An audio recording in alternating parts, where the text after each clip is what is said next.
In this session, you will learn about 4 hacks for more online charisma.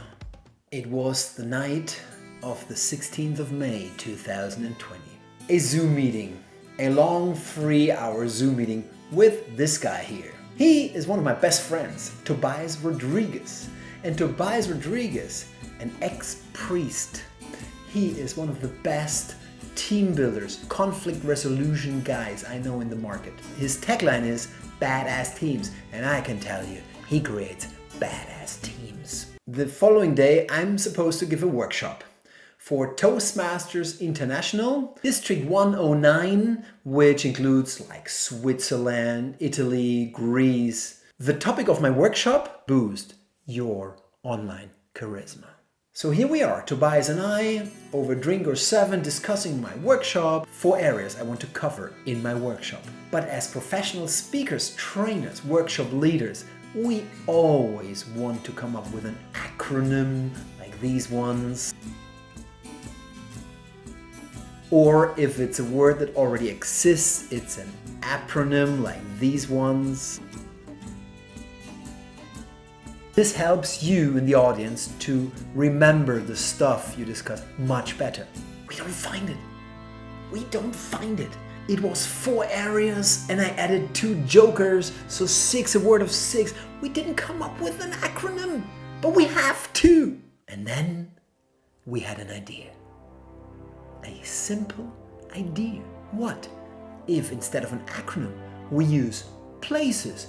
Common places, places you are so familiar with.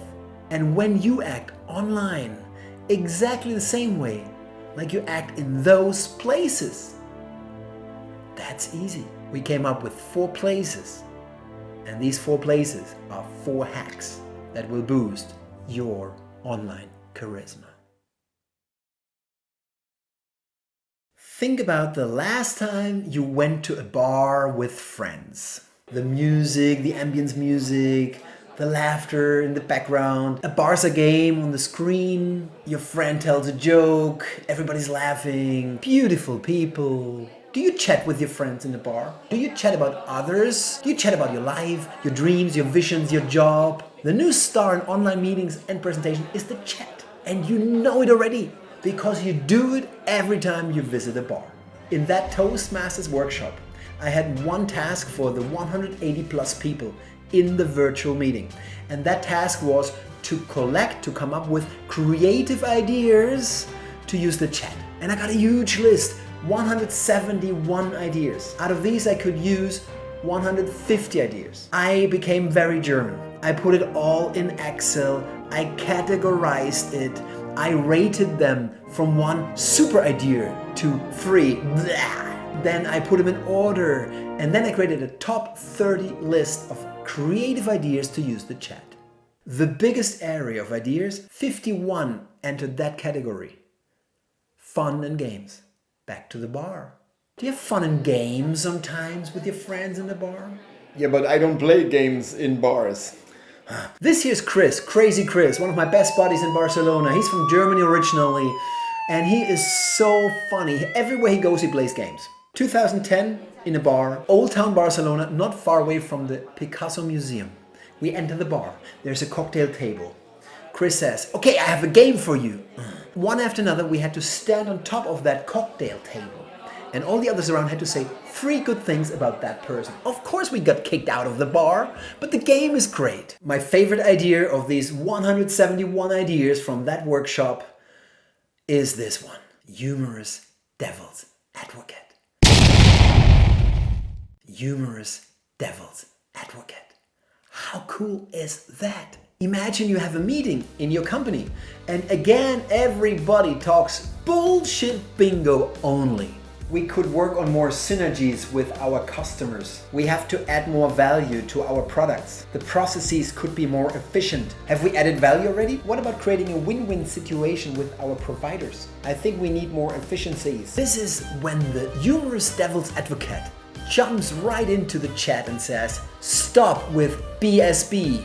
Stop talking generically. Get to the point. It's so funny. So you know how to chat with your friends in a bar. Start using the chat function in your online meetings and sometimes add some fun and games. People will love it. Yeah, I don't treat my passport so well, apparently. Think about the last time you took a passport photo. Where did you take it? Or where did you used to do it? Because before, I remember the photo booth. The photo booth like this one here, the photo booth is where you take a photo. Remember as you were sitting there in that photo booth when the camera made click, did you look at the floor? Did you look at the curtains?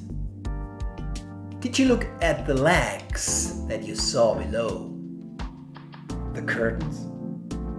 You looked at the camera. And this is your new eye contact. Eye contact now is called cam contact because this is how you talk directly to people. Stop looking at the other people all the time. I do that at times because I want to use the information I see. But when I speak, 80-90% of my time, I look at that camera like in a photo booth. You know how to do it, so do it. Imagine you're standing in an elevator. There are 5 people in the elevator. It's sticky, it's stuffy, it's smelly. Very smelly. But you still can move in your limited space in the elevator. I can take a look at my phone. I can take a look at my passport photo. It looks like a criminal. I still can move in my limited space in the elevator. In your online meetings, you also have limited space. This will not work.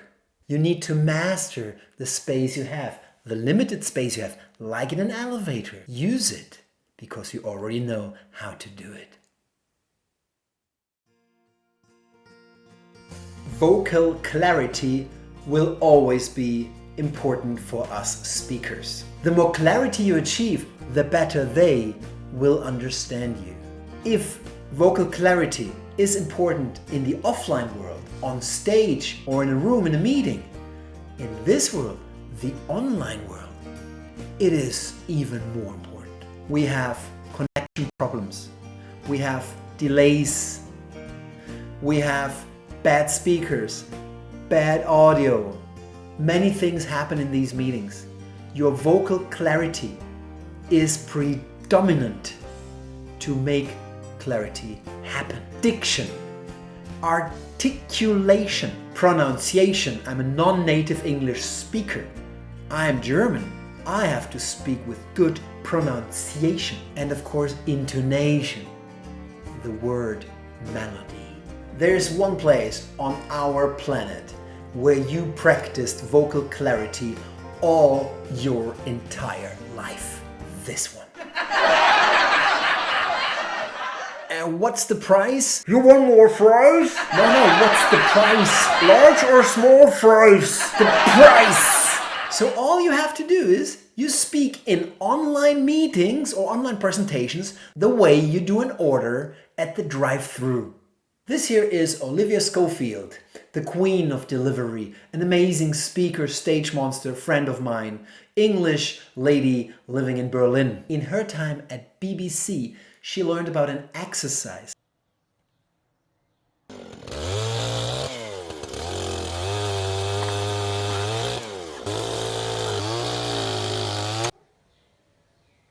You put the half wine cork in your mouth and then you speak for 1 or 2 minutes. You really have to do this alone at home because very soon the saliva will be drooling from my mouth on top of the shirt, which is not so nice. But if you do this for 1 minute only or 2 minutes, imagine 2 minutes, then what happens is when you take out the cork, then you will speak like this. It is absolutely amazing.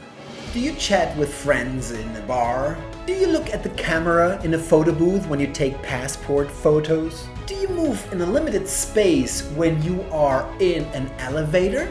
And do you speak with clarity after all those years of wrong ordering in a drive-thru? These are 4 places in your life. And when you use the same attitude, the same approach, you do exactly the same way in online meetings and presentations, then you will boost your online charisma. These are 4 simple hacks. What can you do now to start the journey? I love the humorous devil's advocate.